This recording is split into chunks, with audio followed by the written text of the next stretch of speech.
Após o 11 de setembro, a islamofobia dominou todos os países. O Brasil é um dos países mais islamofóbicos da América. Cara, isso é muito evidente, né? Isso é tipo uma parada que é muito clara, né? O quanto a gente pode ver que os eventos, né, que sucedem ao 11 de setembro vão produzir um tipo de imaginário, né? Na verdade, vão produzir um imaginário, não. Esse imaginário foi produzido pela classe dominante, né? Em pontuar, já vinha antes, mas se intensifica muito, em pontuar um novo inimigo ameaçador da ordem, que é justamente o terror. Não é à toa que Hollywood, né, durante todo esse tempo aí, teve muitos filmes, teve muitas referências que sempre faziam essa coisa de um apelo ultranacionalista, que é isso, né? Que caracteriza, que nomeia, que constrói o sujeito colonizado, que é o árabe, principalmente, né? É o árabe. É o árabe. Da mesma maneira como vai se construir um imaginário de sujeito na época da Guerra Fria, né? Do que é o sujeito russo, soviético, enfim. Sabe? Porque é isso, né? Para eles não era nem Soviet Union, era Russia. Não era União Soviética, era Russia.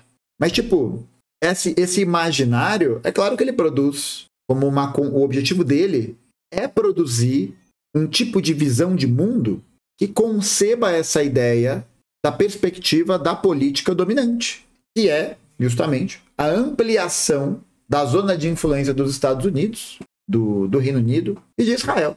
É isso, né? Não é à toa que Israel é a democracia do Oriente Médio, terra da liberdade do Oriente Médio. Então, acho que há essa caracterização, né? Porque, de alguma maneira, você vai criando no senso comum uma perspectiva. E eu não acho que isso seja, tipo... Não sei se isso é meticulosamente planejado. Acho que não. Não, seria muito conspiracy, sabe? Seria muita teoria da conspiração. Mas, tipo, eu acho que os ventos da história ajudam a soprar para esses lados quando alguns eventos acontecem. Vide aí a Primavera Árabe, né? A Primavera Árabe que destruiu a Líbia. Então, sei lá, né? E todos os processos que vão, enfim, né, gerar todos os mecanismos de justificativa da guerra. A justificativa da guerra que vai sempre incidir sobre uma justificativa de caráter civilizatório. Então são os pobres soldados dos Estados Unidos indo lá, encontrar as armas de destruição em massa, libertar as pessoas da opressão do Islã, libertar as mulheres, libertar as crianças, libertar todo mundo. Por quê? Porque você cria legitimidade. Você sinaliza que aquele outro que você está indicando é o quê? É um colonizado. Que aquele outro ali está numa condição social de sujeito que precisa da intervenção de um outro sujeito que vem de outro lugar, porque esse outro sujeito de outro lugar pode levar aquilo que esse sujeito de outro lugar julga que é ideal para ele. Que é o quê? A liberdade, a democracia, os direitos civis, o direito à propriedade. Você vai ver o Iraque hoje. O que aconteceu com o Iraque? Saqueado pelo monopólio das companhias petrolíferas, saqueado, e um país destruído. Destruído pelas forças reacionárias das burguesias internacionais, destruído pelas forças reacionárias de determinados grupos que foram produzidos a partir do subsídio, né, da ação imperialista, do fomento, da formação desse tipo de organização para destruir a estabilidade interna. Vide aí o Talibã, vide aí e suas vertentes, Al-Qaeda, depois o ISIS. Então, você tem tudo isso com o apoio das burguesias locais ali, da Arábia Saudita, entendeu? De Israel. Não tem ponto sem nó, gente. Não tem ponto sem nó. Não tem ponto sem nó. E aí, a cultura se encarrega, né? Não é que a cultura se encarrega, mas os mecanismos de difusão das ideias da classe dominante são hegemonizadas a partir do controle dos aparelhos de cultura. Do cinema, do rádio, da TV, da internet, de tudo. De tudo. Qual que é a imagem, né, dominante? Por exemplo, um filme que eu acho muito foda, que retrata essa questão, sobretudo não sei se agora eu não lembro se é a Guerra do Iraque ou do Afeganistão, mas é um filme chamado Leões e Cordeiros. É um filme com o Robert Redford, a Meryl Streep, o Tom Cruise, o Michael Peña e o Andrew Garfield. E o Andrew Garfield novinho. É um filmaço. Porque ele retrata justamente essa perspectiva de que a guerra é política. A guerra é a continuação da política. É isso. A guerra é a continuação do tipo de política que está sendo articulada. E, na verdade, né, até a reversão. A política é a continuação da guerra de classes, né?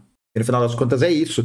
É uma classe, são os interesses de uma classe mundializada, internacionalizada, com os seus negócios articulados de diversas maneiras, sob diversos guarda-chuvas, e que visa ampliar o alcance e ampliar todo o escopo de coisas que essa classe tem para o seu benefício próprio, tá ligado? E aí a islamofobia é um produto disso, né? Ela é um produto subsequente desse processo de colonização, da criação de uma imagem colonizadora do homem, da mulher árabe, né? Não só do homem e da mulher árabe, né? Porque o país que mais tem islâmico no mundo não é no Oriente Médio, é a Indonésia. A Indonésia, cuja bandeira é vermelha em cima e branca embaixo. Pode pesquisar. Eu tenho 78% de certeza que é isso. É, tipo, consentimento manufaturado, você pode trocar por a ideologia de um tempo, é a ideologia da classe dominante daquele tempo. Eu acho que o da Indonésia é um vermelho num tom diferente. Quase certeza. E talvez seja off-white. Agora eu tenho 71% de certeza, engenheiro Sammy. Eu fato, não sei se foi me envolvendo mais agora, mas a impressão que eu tenho é que esse foi o primeiro conflito, genocídio, no mundo pós-internet que gerou uma grande comoção. Eu estou sendo doido ou você vê assim também? E se você também vê assim, o que você acha que está diferente? Eu acho que é o primeiro conflito de grande escala. Não é o primeiro em grande escala, tem outros conflitos em grande escala acontecendo. Mas eu acho que a situação humanitária, né, a situação que os palestinos vivem, né, e pensando nisso historicamente há tanto tempo, é uma parada que acho que se tornou mundializada, assim, né? A Palestina é o que, sei lá, sabe, a África do Sul era no século XX. O apartheid, né? É isso, sim. Só que agora esse processo de apartheid se intensifica com a intensificação da guerra, com a intensificação, sobretudo, né, da guerra de classes, né, da organização da resistência nacional palestina contra o avanço imparável das forças de Israel. Então eu acho que houve essa inclinação, mais porque a gente recebe as imagens e são assim, sabe, coisas muito pesadas, assim, muito osso, né, muito pesado, assim. É o retrato mais cru da colonização. É o retrato mais cru, não, é o retrato mais verdadeiro da colonização no nosso tempo moderno. Então eu acho que ele cria essa tendência, né? Ele cria esse tipo de impressionamento da galera em geral, que é bem pesado mesmo, né? As cenas são bem pesadas. E é por isso que é muito importante, né? A gente ver como a nossa postura diante disso ela é relevante também, tá ligado? Como é importante falar as coisas mesmo. Falar aquilo que está realmente acontecendo e entender que no fringir dos ovos é sobre isso, né? É sobre isso. Eu acho que é aquele tipo de situação boiola, né? Boiola é o nome do usuário, tá, gente? Beleza? É o nome do usuário que perguntou. Ok?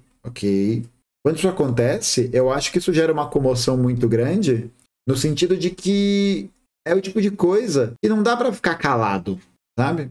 Não dá para você simplesmente ignorar assim. Não tem como.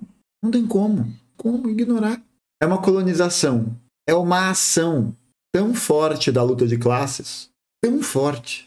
Mas tão forte. Que é muito difícil para os mecanismos, a construção da hegemonia dominante. Ainda mais nos tempos em que a gente vive, em que há um processo intenso de capilarização da produção de informação, não necessariamente do acesso, né? Porque o acesso ele ainda é intermediado pelas big techs atravessadoras. Mas há um processo muito grande, uma possibilidade latente muito grande de proliferação da informação. Não tem como ignorar, pô. Não tem como. Você recebe no Zap. Não tem como ignorar. E aí é que tá a questão. Porque nesse lugar existem duas posições. Não tem meio termo. Não há meio termo. Não há terceira via. Não há solução mediana, porque o problema de fundo, o problema concreto, a questão central, a história por trás daquilo não permite, nem em caráter provisório, uma solução mediana, uma solução mediadora. Porque não há mediação. Não há. Israel media a sua relação com a Palestina? Israel está fazendo mediação com a sua relação com a Palestina? Entendeu? Então, só há duas posições. Só há duas posições. Só tem duas posições já. Ou você está do lado dos oprimidos, dos opressores. Oprimidos e opressores, que não é subjetivo. Não é. Vocês sabem quem é quem. A gente sabe quem é quem. Tem o colonizador e o colonizado. Tá? É isso. Aí, nessas falas e posições, você demarca aonde você tá. Você demarca onde você tá. Ah, mas eu não falei que eu tô. Não interessa. Não importa o que você falou ou o que deixou de falar. Na verdade, importa, né? Importa, porque é isso que vai fundamentalmente caracterizar o lugar onde você se encontra na luta de classes. Tá ligado? E aí, posições, né? Como da Tabata Amaral e do Omar Aziz. Figuras, teoricamente, apartadas uma da outra, né? Na verdade, são mesmo, né? Duas figuras apartadas uma da outra. São mesmo. Não tem jeito, né? O que isso significa? Isso significa que a hegemonia da esquerda brasileira é uma hegemonia liberal, uma hegemonia leniente, uma hegemonia que é, muitas vezes, covarde. De dizer o óbvio. De se posicionar. E é isso, né? Acha que vai conquistar o outro lado. Vai conquistar as pessoas que pensam da ordem dominante, qualquer coisa assim. Então, acho que é isso, né? Uma parada que não dá pra ignorar. Muito foda. Muito tenso, né? Muito pesado, assim. E aí, o que você diz, se posiciona. Querendo ou não. Não tem como ficar neutro. Não tem como se pretender neutro. Não tem como. Tocou, pô. Lula tocou na ferida pra caralho, pô. Pra caralho. Fez assim, ó. Fez assim. Agora vamos ver, né? Vamos ver se isso vai se materializar naquilo que é necessário. O rompimento das relações diplomáticas e comerciais com Israel. Estados Unidos pode tomar alguma ação caso Lula avance com essas falas? Pode? Pode. Com que saúde? Com que saúde? Acho que não tem tanto espaço assim. Isso ia ser foda. Isso seria louco.